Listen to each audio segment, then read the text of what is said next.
welcome to this week's episode of Cooking with Connie. This week we are going to try to do a sugar-free, dairy-free recipe, and we're going to try to make some caramel. So I've started with coconut oil instead of butter in my pot here that I've got on a medium heat that we're melting.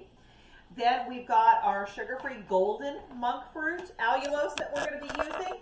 And we've made up our sugar-free sweetened condensed milk, which we've done plenty of times on here, where we're using our powdered coconut milk, our monk fruit allulose, our avocado, and hot water. And we just whip that in our NutriBullet until it's nice and creamy, delicious. And then we're also going to add in, it called for some corn syrup. So what I'm going to use is the Chalk Zero caramel syrup that we're going to put in this blend here. And then we're going to use a good old-fashioned vanilla. So one of the keys when you're making caramel or candy is to have a candy thermometer, because you got to get it to the right temperature in order to get the right consistency. So I've got my candy thermometer here. I'm melting my coconut oil right now. Once we get this coconut oil melted, then what we're going to add is we're going to add our sweetened condensed milk, our monk fruit allulose, the golden, and the syrup. And we're going to cook that in here, and we're going to bring everything up to 245 degrees. Then we'll add our vanilla extract, and then we're going to put that in the pan over here. So we'll let you kind of sneak in here when we get some of the steps done, so you can kind of see what it's going to look like, and we'll see how this turns out in a little bit. So see you in a few minutes.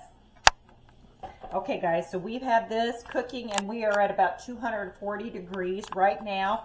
So once we get to the 245, and you can see how this is nice and thickened up like that, we're going to put a teaspoon of our vanilla extract in there after we take it off of the heat. Then we're going to pour it into this pan, and then we'll let it cool and set up, and then we'll slice it into our caramels. And we might even put a little sea salt on top of it just for the fun of it.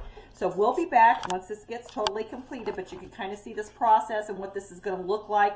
It does take some time and patience and stirring, so you need to make sure that you keep it on medium heat. Don't try to, heat it up too quickly, and make sure you have your candy thermometer so you really know where you're at on this. So we'll see you back in a little bit with finished product.